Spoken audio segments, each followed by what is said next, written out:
भारत की बात के यूट्यूब चैनल पे मैं एडवोकेट सिद्धार्थ राणा आपका स्वागत करता हूं। दोस्तों, कई बार एक न्यूज़ आपका इतना काम कर देती है कि बड़ी बड़ी सेनाएं नहीं कर पाती। एक न्यूज़ के फैलने से कैसे युद्ध का पूरा माहौल कन्वर्ट हो जाता है, चेंज हो जाता है। इसी से रिलेटेड मैं आपके सामने आज एक ऐसा मुद्दा ऐसा एक विषय लेके आया हूं।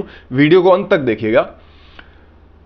जब हमें पता भी हम बांग्लादेश जब हमने आज़ाद करवाया तो बहुत अलग अलग तरीके की स्ट्रेटजीज, वॉर स्ट्रेटजीज, हर एक चीज़ का हमने फेक न्यूज़, मतलब कोई भी कसर इंटरनेशनल से लेके लोकल तक हमारी सेना ने, हमारी उस टाइम की लीडरशिप ने नहीं छोड़ी। ऐसा ही एक वाक्य था जब लेफ्टिनेंट जनरल निर्मलजीत सिंह अरोड़ा थे उस टाइम।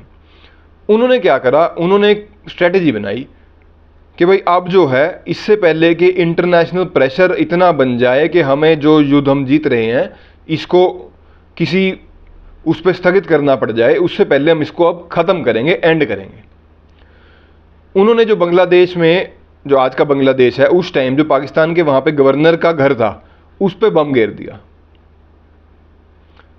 देखो, इसे कहते हैं एक मतलब रिस्क टेकिंग कैपेसिटी जिसे अफसर की, उस पर बम गिरा, उसे ख़त्म कर दिया।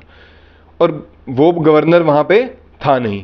उसके बाद उस गवर्नर ने रिज़ाइन कर दिया।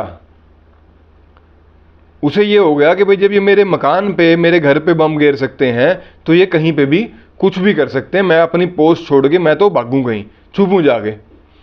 फिर जो हमारे जनरल साहब थे उन्होंने क्या करा, एक प्लान बनाया।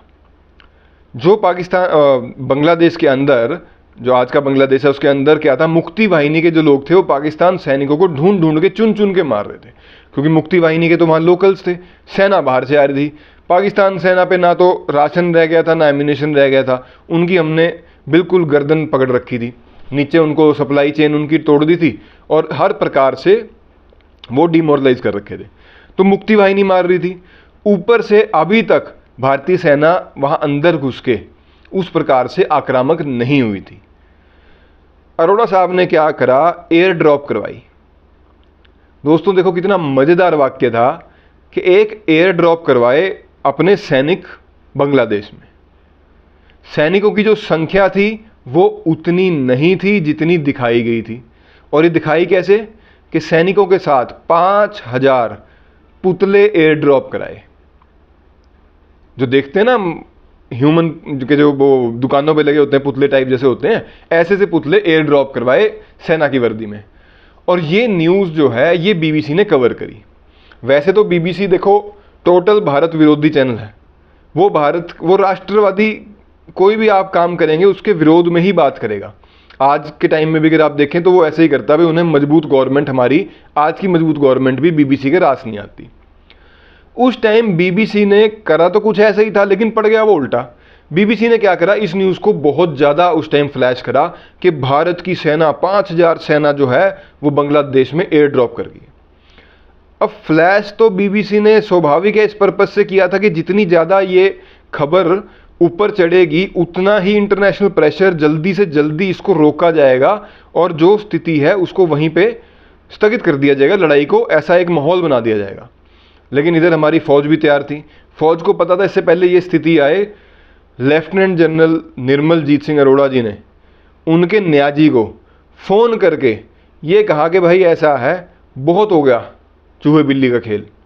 अब फाइनल वार्निंग है, 30 मिनट के अंदर, आपको 30 मिनट दे रहे हैं, 30 मिनट के अंदर या तो सरेंडर करो, नहीं तो फिर तैयार हो जाओ। जैसा आपके गवर्नर के घर पे बम गिरे हैं, अब आपका कोई भी, हम किसी को भी नहीं छोड़ेंगे, चाहे वो कोई भी है। इतनी देर कहने की थी, पाकिस्तान तो इंतजार ही कर रहा था कि आगे से कोई ऐसी बात कहे और हम हाथ जोड़ के बैठेंगे, भाई हमें छोड़ दो, हमारा पूरा हो चुका, हमारा शौक लड़ने का जो था, हमारे हथियार जो थे ख़त्म हो लिए, हमारी जो सेना का मोराल था वो टूट चुका है और अब हमें पता हम युद्ध हार चुके हैं। वो तो इस चीज़ की वेट कर रहा था। उन्होंने, मैं कहूँ, आधा घंटा भी नहीं लिया, साथ के साथ ही उन्होंने रिप्लाई करके, साथियों पूरे विश्व में सबसे बड़ा सरेंडर किसी फ़ौज के द्वारा वो पाकिस्तान आर्मी ने करा। 93,000 सैनिक सरेंडर करे। और बांग्लादेश, हमारे जो प्रधानमंत्री उस टाइम के रही इंदिरा गांधी जी, उन्होंने अपने उससे अनाउंस किया कि बांग्लादेश जो है एक स्वतंत्र देश है। ऐसा एक माहौल कैसे बनाया जाता है, ये एक बहुत बड़ा अपने आप में एक वॉर स्ट्रेटजी की, इसके ऊपर एक अपने आप में, जिसे कहते हैं ना, बच्चों को पढ़ाने के लिए स्कूल में इसके ऊपर, इस 1971 के ऊपर पूरा एक किताब होनी चाहिए, एक पूरा सिलेबस होना चाहिए इस वॉर की स्ट्रेटजी, कि कैसे कम से कम रिसोर्सेज में और हर एक चीज़ का, जो चीज़ आपके नेगेटिव है उसका भी, जो पॉजिटिव है उसका भी, इंटरनेशनल का भी, लोकल का भी, हर एक चीज़ का कैसे एक मिश्रण बना के हमारी भारतीय सेना ने 93,000 सैनिकों का सरेंडर करवाया। ना केवल युद्ध जीता, सरेंडर भी कराया, जो पूरे वर्ल्ड में आज तक कोई नहीं करा पाया। बड़ी से बड़ी सेनाएं, कितनी बड़ी सेना हो, ऐसा किसी ने वाक्य हुआ ही नहीं, कभी देखा ही नहीं। तो ये गौरव गाथा थी 1971 की, ये गौरव गाथा थी उस लीडरशिप की, उस सेना बल की, उन सेना के अधिकारियों की, हमारे देश के सैनिकों की। और दोस्तों, सिर्फ देश के सैनिकों की नहीं, भारत में जो प्रत्येक नागरिक है, चाहे वो कोई भी टाइम रहा हो, नागरिक जो सेना का शौर्य बल बढ़ाने में काम करते हैं, वो उस टाइम भी लोगों ने करा, आज भी करते हैं और आगे भी करते रहेंगे। तो आज की वीडियो में आपको कैसा लगा, कमेंट बॉक्स में ज़रूर बताइएगा। आपको भारतीय सेना के लिए आपके दिल में कितना प्रेम है, ये जितना ज़्यादा आप कमेंट बॉक्स में बताएंगे, आपका बहुत बहुत धन्यवाद। जो मेरे साथी नए हैं, चैनल को सब्सक्राइब करें, शेयर करें, लाइक करें। भारत माता की जय, वंदे मातरम।